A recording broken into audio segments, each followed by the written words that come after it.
Kalau untuk perubahan iklim ini memiliki dampak sosial yang sangat signifikan ya Iya, untuk kita benar. semua nih, termasuk meningkatnya intensitas bencana alam seperti itu, terus migrasi paksa dan perubahan pola penyakit. Nah, untuk itu kita harus diperlukan upaya bersama antara pemerintah, masyarakat dan pihak swasta ya untuk melibatkan peningkatan kesadaran publik seperti itu. Nah, terus ini solidaritas global ini juga untuk menciptakan solusi yang sangat efektif. Iya. Oke, menurut saya pribadi, pendidikan memiliki peran penting dalam membentuk pemikiran kritis dan juga empati dalam masyarakat. Contohnya nih ya, melalui seni, sastra, sejarah dan juga filosofi. Nah, dalam membentuk pemikiran kritis masyarakat itu, studi humaniora merangsang kemampuan kita dalam berpikir kritis yang vital untuk memahami dunia kompleks. Nah, Kaulan, kalau di dalam studi humaniora ini, kita tuh menggali cerita manusia, kehidupan dan juga pengalaman yang berbeda di setiap manusia. Bener banget, karena tuh emang tradisional di Indonesia ini udah bener-bener beragam. Iya. Maksudnya kayak seni musik, Iya. kayak kita kalau lagi kita stres tuh kita enaknya dengerin musik, Iya. ya kan. Iya. Terus ada juga orang yang suka melukis. Iya. Nah, biasanya kalau orang yang suka melukis ini kayak imajinasinya tuh tinggi banget nggak sih? Kayak dia tuh menggambarkan apa yang ada di pikirannya Iya. gitu. Jadi itu termasuk seni ya kan? Iya. Jadi itu kayak udah gimana ya, memang udah mencakup keseluruhan lah kalau tentang seni-seni di budaya Indonesia ini, dari tari, dari musik maupun dari gambar yang lainnya. Halo, assalamualaikum warahmatullahi wabarakatuh. Oke, kembali lagi dengan saya Wulan Jansarika. Oke, welcome back to my podcast.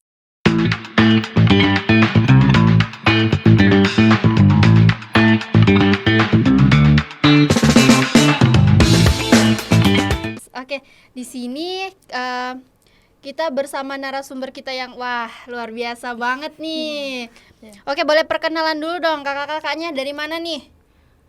Halo guys, kenalin, nama aku Aulia Zulwaka dan aku dari Universitas Aisyah Yogyakarta. Wah, keren banget. Iya, Oke. dan dari prodi psikologi.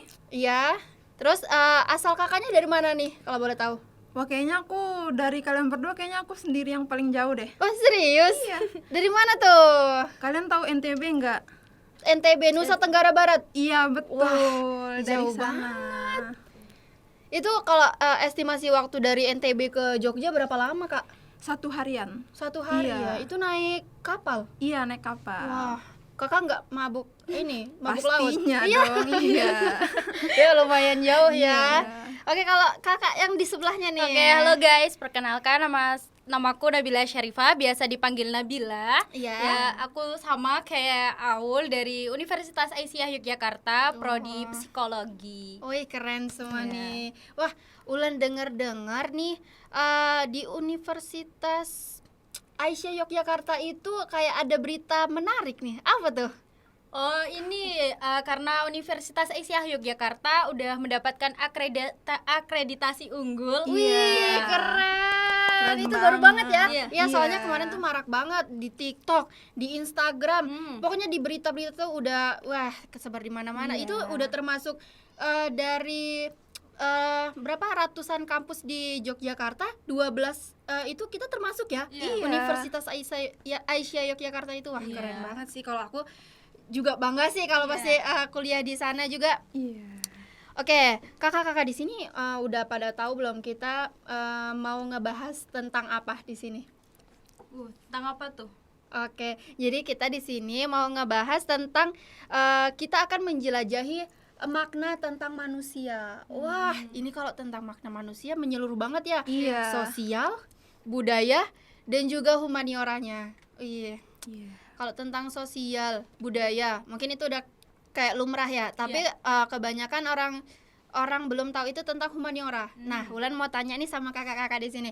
Kalau untuk menurut pendapat kalian nih, humaniora sendiri itu apa sih? Ya, kalau menurut aku pribadi ya, humaniora itu studi yang berfokus pada pemahaman dan juga interpretasi aspek-aspek manusia seperti seni, sastra, bahasa, sejarah dan juga filsafat.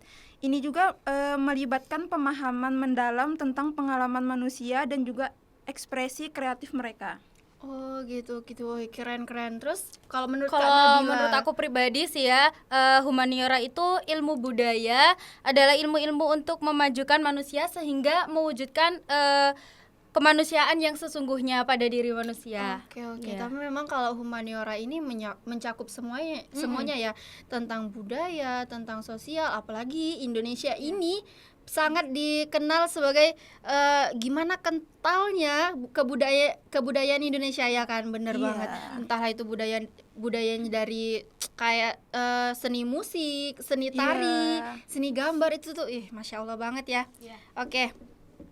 Em, Kalian mungkin belum terlalu kenal jauh ya aku, maksudnya Iya. dari mana, aku dari kampus apa juga kalian belum tahu ya. Tapi sebenarnya kita di sini sama tahu, kita sama-sama anak humaniora. Oh, anak psikologi. Iya, aku juga anak psikologi. Nah, kalau aku sendiri, aku dari Sumatera. Oh, Aku Sumatera. dari Jambi. Jambi, Iya, iya. jadi kalau misalkan aku ngomongnya agak keras atau agak teriak-teriak gitu, Iya. itu sebenarnya bukan ini ya, karena kan budaya di Yogyakarta ini lebih ke lemah lembut, Iya. lemah gemulai gitu kan. Tapi kalau saya tuh agak lebih ke lebih tegas kayak gitu.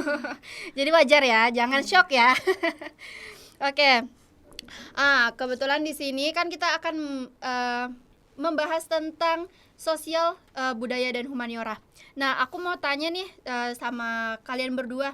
Oke, kalau menurut kalian nih, bagaimana perkembangan teknologi memengaruhi dinamika sosial dan budaya di masyarakat kita pada saat ini? Oke. Menurut aku pribadi ya, perkembangan teknologi secara signifikan mempengaruhi dinamika sosial dan budaya di masyarakat kita. Contohnya nih, seperti kemajuan dalam komunikasi digital. Seperti sekarang kan, kita sekarang udah ataupun jarang lagi ya memakai kayak ngirim surat dari pos ataupun Iya, benar. ngirim surat ataupun komunikasi sama teman ataupun keluarga ya. Sekarang kita mengalami perubahan dalam cara berinteraksi dan berbagi informasi. Jadi kita nggak perlu merpati lagi ya di Iya. sini. Dan juga teknologi mempengaruhi cara kita bekerja dan juga belajar, Kak Ulan. Benar.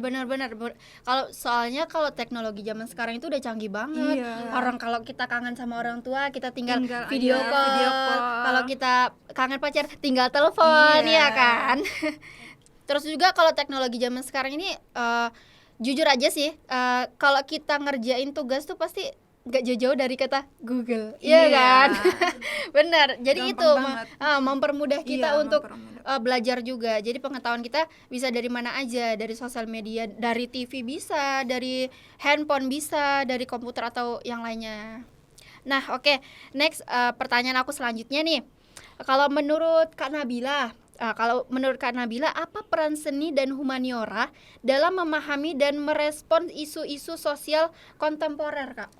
Kalau menurut aku pribadi ya, peran sosial dan humaniora ini untuk merespon isu-isu sosial kontemporer ini sangat penting ya. Disiplin sosial humaniora itu membantu menganalisis, habis itu menggali makna dan memberikan konteks budaya terhadap isu-isu tersebut. Nah, mereka juga memainkan peran dalam merumuskan masalah sosial yang lebih holistik dan berkemajuan sih. Ya. Ya karena memang sangat menyeluruh banget Iya. ya, Kak. Holistik itu menyeluruh, guys. Oke. Next nih, pertanyaan selanjutnya yaitu bagaimana globalisasi mempengaruhi keberagaman budaya dan identitas di era modern sekarang? Oke, menurut saya pribadi, globalisasi juga telah memberikan dampak yang sangat signifikan pada keragaman budaya dan juga identitas di era modern ini ya, Kak Ulan. Iya. Dan juga globalisasi juga telah memperkaya keberagaman budaya dengan adopsi unsur-unsur baru dari berbagai tradisi. Dan kita juga dapat lihat dari seni, musik, kuliner, dan gaya hidup yang semakin bersilang di masa sekarang, Kak Ulan. Ya benar banget, karena tuh emang tradisional di Indonesia ini udah bener-bener beragam. Iya. Maksudnya kayak seni musik, Iya. kayak kita kalau lagi kita stres tuh kita enaknya dengerin musik, ya kan. Iya. Terus ada juga orang yang suka melukis. Iya. Nah, biasanya kalau orang yang suka melukis ini kayak imajinasinya tuh tinggi banget nggak sih? Kayak dia tuh menggambarkan apa yang ada di pikirannya Iya. gitu. Jadi itu termasuk seni ya kan? Iya. Jadi itu kayak udah gimana ya? Memang udah mencakup keseluruhan lah kalau tentang seni-seni di budaya Indonesia ini, dari tari, dari musik maupun dari gambar yang lainnya. Oke, keren. Oke, next pertanyaan selanjutnya di sini, menurut kalian apa sih dampak sosial dari perubahan iklim dan bagaimana kita dapat mengatasi tantangan ini secara kolektif, Kak? Nah, kalau untuk perubahan iklim ini memiliki dampak sosial yang sangat signifikan ya Iya, untuk benar. kita semua nih, termasuk meningkatnya intensitas bencana alam seperti itu, terus migrasi paksa dan perubahan pola penyakit. Nah, untuk itu kita harus diperlukan upaya bersama antara pemerintah, masyarakat dan pihak swasta ya untuk melibatkan peningkatan kesadaran publik seperti itu. Nah, terus ini solidaritas global ini juga untuk menciptakan solusi yang sangat efektif. Iya, benar-benar. Kalau soal cuaca ini ya seperti yang sama-sama kita Iya, rasakan lah ya iya. kan. Ya, apalagi di Jogja sendiri, ya ampun Kak, tahu nggak sih kemarin itu aku kan ada acara ya di hari Iya. Minggu kemarin. Itu sebenarnya acaranya tuh dimulai jam 7 Kak, jam 7 pagi. Gara-gara hujan berhenti. Iya. Jadi aku tuh acaranya diundur nyampe jam 10. Jadi selesainya malam. Jadi tuh kayak menghambat kita banget sih Iya. kalau cuaca. Tapi kalian pada tahu nggak sih yang sekarang di Dieng itu? Oh, itu bencana yang ada di Dieng itu Iya, ya, jadi angin tuh itu. Iya. jadi tuh hujan sekaligus angin balik itu, ya ampun kasihan banget. Itu kayak menghambat selain tempat tinggal juga yang mohon maaf jadi pada hancur. Iya. Jadi tuh mau soal konsumsi makan atau apa tuh juga susah banget sih jadinya.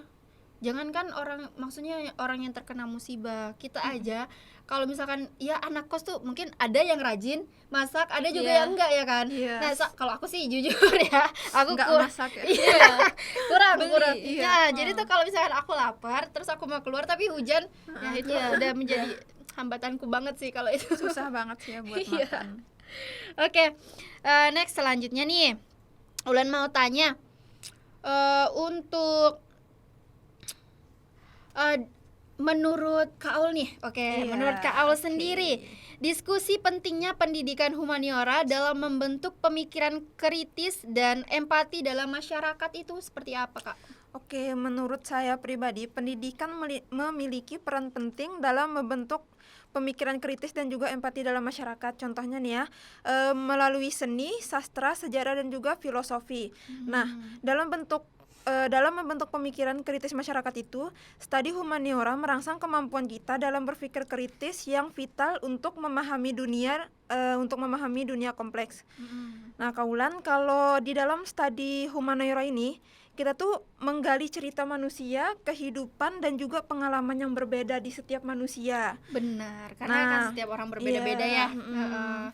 Nah, jadi dapat membentuk empati kita di masyarakat, Kaulan. Pendidikan humaniora ini juga tidak hanya membentuk pengetahuan, tapi juga menciptakan manusia yang berpikir terbuka, kritis dan juga penuh empati. Wah, iya. Kalau yang Ulan tangkap dari apa yang Kakak jawab tadi ya, kayaknya kalau untuk tentang berhubungan dengan humaniora ini, kita sebagai anak psikologi itu kayak lebih memahami orang lain, iya Iya. gak sih? Terus juga kalau misalkan mungkin orangnya nih nggak mau cerita sama kita, tapi gimana caranya kita untuk menggali apa yang mereka rasakan, ya nggak sih? Iya. Biar mereka tuh cerita sama kita. Karena Kakak pernah ngerasain nggak sih kalau misalkan Kakak lagi di kosan nih sendirian kayak bosen banget gitu, Kakak tipikal yang introvert atau yang ini ekstrovert? Introvert. Jadi kalau Kakak lebih suka yang sepi-sepi ya. Iya. Tapi kalau Ulan pribadi sih, kalau misalkan Ulan lagi kayak sepi, hening itu tuh lebih ke ya Allah aku males banget mau ngapa-ngapain. Tapi kalau udah di luar, wah gila energik banget Ulan itu kalau udah di luar. Tapi kalian lebih suka keramaian atau kesepian sih? Kadang suka sih, kadang iya, kadang enggak. Oh, jangan bilang nih mentalnya keganggu nih. Enggak ya. Mental Kalau kita keganggu. di sini mau apa? mau mengobati orang yang kena mental ya, jangan kita yang kena mental ya. Iya. Semoga kita di sini ya sehatlah mentalnya. Amin. Kalau ngomongin soal mental anak zaman sekarang itu tuh apa? Kalau di Jogja sendiri karena aku juga baru sih di Jogja ya, ada itu apa sih namanya, kasus bunuh diri. Oh, Itu di kampus mana sih? Banyak sih ya. Iya banyak sih memang. ditemukan. Iya itu kira-kira permasalahan mereka tuh apa ya Kak? Selain mungkin tugas atau mungkin percintaan gitu ya. Menurut kakak berdua nih yang udah belajar tentang psikologi sendiri atau tentang humaniora sendiri gitu. Mungkin kalau menurut aku pribadi ya, kalau misalnya untuk masalah bunuh diri seperti itu, kembali dengan dirinya mereka sendiri sih, bagaimana mereka bisa berdamai dengan diri mereka sendiri, habis itu bagaimana mereka bisa beradaptasi dengan lingkungan. Mungkin kalau misalnya mereka bisa berdamai dengan diri sendiri terus beradaptasi dengan lingkungan sekitar mereka mungkin akan bakalan enjoy ya kalau misalnya melakukan kegiatan sehari-hari mereka sih, seperti benar. itu. Terus tuh juga Kak kalau hidup ini nggak punya tujuan mungkin ya itulah ya Iya, kan, mereka bingung iya, tujuannya benar, kemana benar, kan. iya. Jadi katanya mending aku mengakhiri hidupku aja lah gitu. Padahal itu bukan akhir dari Iya segalanya. benar. Oke next, Ulan mau tanya lagi. Pertanyaan selanjutnya yaitu bagaimana media sosial memainkan peran dalam membentuk opini publik dan persepsi terhadap isu-isu sosial Kak? Nah, mungkin kalau untuk media sosial ini kan memiliki peran besar ya, apalagi kita pada generasi Gen Z lah, orang pasti bilang seperti itu. Nah, peran media sosial ini memiliki membentuk opini publik dan persepsi terhadap isu-isu sosial. Nah, selain itu media sosial ini juga penting bagi kita semua karena kita kalau misalnya tanpa media sosial itu sulit ya. Nah, oleh karena itu kita kalau misalnya di media sosial itu harus pandai dalam mengkonsumsi seperti konten seperti itu. Kita harus bisa meminimalisir, menyaring lah yang baik dan negatifnya seperti apa. Iya, karena di zaman sekarang itu banyak orang yang kalau lihat berita sedikit udah mereka masuk ke dalam otak, tapi sebenarnya apa yang mereka lihat tuh seharusnya harus disaring dulu, belum tentu itu benar. Dan bisa jadi itu tuh hanya video-video potongan gitu kan Kak. Dan apalagi sekarang kayak di era pilpres ya, itu tuh kayak negatif banget kalau misalnya kita ngomong 02, 01, itu tuh kayak apa sih kayak gitu. Pasti kan kalau menurut Ulan pribadi ya kita punya pilihan masing-masing, dan itu mungkin kalau untuk didebatkan ya ngapain kita debat orang mereka yang itu kan, mending maksudnya kita lebih ke diskusi aja daripada kita saling menghakimi satu sama lain gitu. Baik buruknya ya kita juga sama-sama bisa menilai sendiri lah ya kan. Oke. Jadi di sini ada pertanyaan selanjutnya nih Kak. Kalau menurut kakak-kakak di sini apa sih kontribusi budaya lokal terhadap pembangunan berkelanjutan dan pelestarian lingkungan? Oke. Nah, budaya lokal ini memiliki kontribusi yang sangat signifikan Kaulan ya. Nah, terhadap pembangunan berkelanjutan dan juga pelestarian lingkungan. Nah, seperti pola hidup yang berkelanjutan, budaya lokal ini mencangkup praktek-praktek tradisional. Contohnya tuh seperti pola makan tradisional. Budaya lokal ini juga Kaulan seringkali menciptakan keterlibatan komunitas yang kuat seperti adanya dukungan dan juga partisipasi terhadap pelestarian lingkungan, pengelolaan sumber daya alam dan juga proyek-proyek lingkungan. Nah, dengan cara ini kita memahami dan menghargai kontribusi budaya lokal. Masyarakat juga dapat mengembangkan strategi pembangunan berkelanjutan dan ini dapat membentuk fondasi yang kokoh untuk menjaga keseimbangan antara perkembangan manusia dan juga berkelanjutannya ekosistem. Oh iya benar banget, berarti ini kalau soal lingkungan nih aku jadi teringat satu komunitas, tahu nggak kalian apa? Apa tuh? Pandawara. Tahu nggak? Nggak tahu.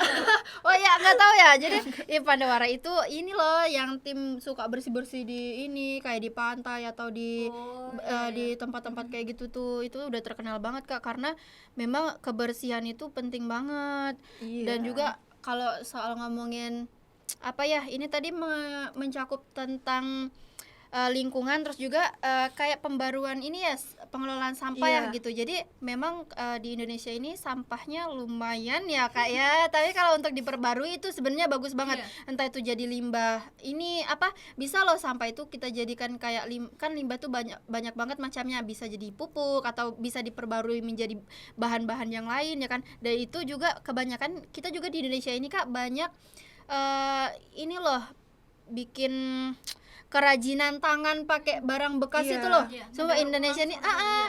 kreatif banget orang Indonesia ini Kak.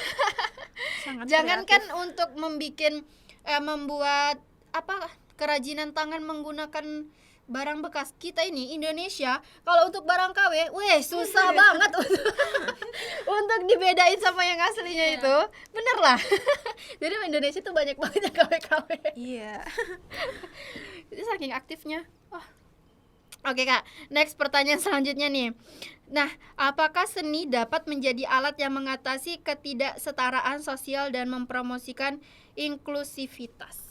Ya, jadi seni ini dapat menjadi alat yang sangat efektif ya untuk mengatasi ketidaksetaraan sosial dan mempromosikan inklusivitas. Nah, seni ini juga memiliki kekuatan untuk menyampaikan pesan, menggugah emosi dan menginspirasi perubahan. Nah, selain itu seni ini juga mengangkat suara yang kurang didengar dan menyuarakan isu-isu sosial. Jadi seni ini mungkin bisa menjadi perantara seperti itu. Oh iya benar. Kalau seni ini, kalau setahu Ulannya kayak benar, kalau Indonesia ini sosialnya benar-benar kayak orang Indonesia ini orangnya ramah-ramah. Seninya juga kental banget, kayak apa ya, yang Ulan bilang tadi, kayak kita seni tari, seni musik, seni apalagi tadi?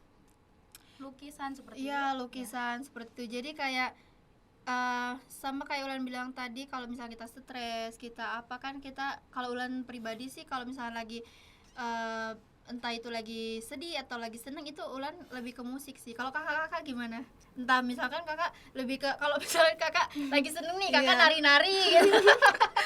Iya. Kakak gimana? Kalau kakak pribadi Kalau lagi sedih. bebas, lagi sedih atau lagi seneng kayak gitu. Kalau lagi sedih sih biasanya sih baca novel ya. Oh, bacaan. Oh, Iya, suka baca. iya. Kelihatan sih dari tampang-tampangnya ya. Pakai kacamata nih. Gara-gara baca. Ngebaca. Kalau kakak lagi seneng, gimana tuh? kalau lagi seneng. Kalau lagi seneng biasanya sih nonton ya. Oh, suka nonton Nonton, juga. iya. Wah, ya masih itu bikin refleksi juga. Kalau Kak Nabila sendiri Kalau gimana aku tuh? sendiri 11-12 sih sama dia, Oh, 11-12. suka baca novel sama nonton aja. Kalau Ulan suka jalan-jalan. Healing. Iya, lihat alam-alam Iya. Indonesia yang wah luar biasa, indah banget. Iya. Cobalah kalian sekali-kali keluar. Ya ampun, Indonesia tuh banyak banget. Banyak banget loh, kayak pantai, kayak gunung. Kalian suka pantai apa gunung? Gunung. Oh, gue kompak banget. Iya, kalau kenapa kalian suka gunung? Kenapa nggak pantai aja? Kan pantai air-air tuh. Gunung lebih menantang ya. Iya. Oh, lebih menantang Iya. ya. Terus alamnya kayak lebih kelihatan semuanya Iya. aja gitu. Iya sih benar. Bisa dong kapan-kapan kita. Bertiga. Oke, pertanyaan selanjutnya yaitu apakah seni dapat menjadi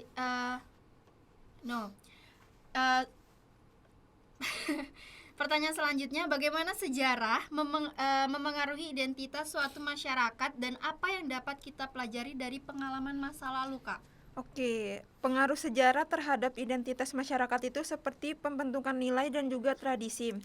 Sejarah menciptakan fondasi untuk nilai-nilai dan juga tradisi yang diwariskan dari generasi ke generasi. Pengalaman sejarah dapat menjadi sumber ketahanan identitas. Nah, jika dari pengalaman masa lalu kita dapat belajar banyak tentang bagaimana masyarakat bertahan dan juga beradaptasi menghadapi tantangan dan juga perubahan dalam sejarah. Oh gitu, oke. Kalau ini ya, kayaknya kalau soal budaya-budaya gini memang kita tradisi kita ada masing-masingnya. Kayak kalau kakak sendiri kan, kalau kakak dari mana, maksudnya Jawa atau apa? Jawa. Oh, kakak Jawa. Kalau kakak Nusa Tenggara Barat. Nusa Tenggara Barat. Iya. Nah, jadi kan setiap budaya kita tuh berbeda-beda dan juga dari zaman ke zaman mungkin ada sebagian yang dia itu menerapkan sampai sekarang, tapi ada juga kebudayaan itu yang sudah hilang ya, Kak ya. Iya, apalagi kalau tapi jujur sih kalau di daerah Jawa ini untuk nilai budayanya masih sangat kental banget ya Kak ya. Iya. Tapi kalau di tempat Kakak sendiri gimana kalau soal adat-adatnya gitu? Kalau soal adatnya sih lebih tepatnya di Pulau Sumbawa ya, di Nusa Tenggara Barat itu setiap tahun waktu panen padi itu tuh budaya kayak barapan kerbau gitu. Oh, jadi lomba gitu.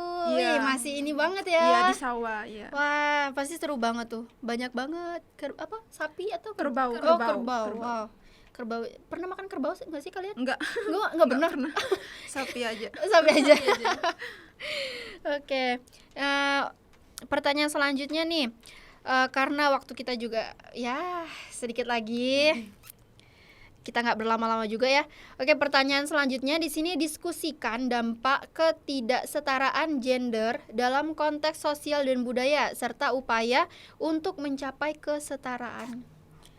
Kalau untuk ketidaksetaraan gender ini kan memiliki dampak yang signifikan ya dalam konteks sosial budaya seperti pembahasan akses terhadap pendidikan dan pekerjaan ya antara laki-laki dan perempuan. Nah, oleh karena itu diperlukan upaya lintas sektor tersebut. Nah, yang pertama itu tentang pendidikan dan kesadaran. Nah, bagaimana memberikan pendidikan yang setara dan meningkatkan kesadaran yang terpenting kesetaraan gender itu. Jadi laki-laki dan perempuan disamakan seperti itu dalam segi pendidikan.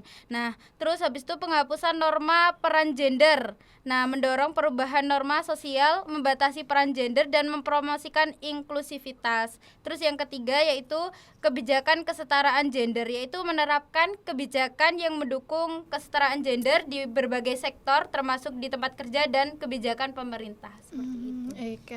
Bagus, keren. Tapi aku lihat dari kakak-kakak nih kayaknya dari jawabannya aku lihat kalian nih anak-anak yang teladan banget ya. Kayak kalau berangkat kampus itu nggak pernah telat, yang selalu on time dan absennya nggak pernah bolong ya. Iya sih, soalnya semua jawabannya tuh di luar iniku sih, kayak aku nggak kepikiran, kalian kepikiran gitu. Oke, kalau apa?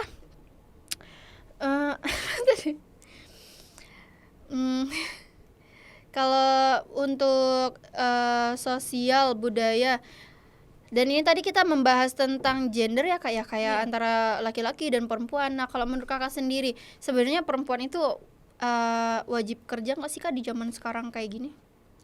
Kalau menurut kakak nih, kayak kan kita harus kayak banyak gitu yang cewek di zaman sekarang harus dituntut pendidikan harus tinggi, belum lagi setelah pendidikan harus segera kerja, belum lagi dituntut untuk segera menikah. Dan itu tuh menurut kalian gimana kak kalau soal pekerjaan ini antara laki-laki dan perempuan?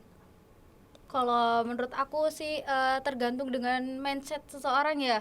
Mungkin karena kalau misalnya di sini tuh terkadang paksaan dengan lingkungan, tuntutan lingkungan. Nah, oleh karena itu kita kembali dengan diri kita sendiri, bagaimana sebenarnya kita ingin seperti apa sih gitu. Nah, jadi kita membuktikan bahwa kita tuh sebenarnya bisa seperti itu kalau misalnya sebagai wanita. Yes, ya.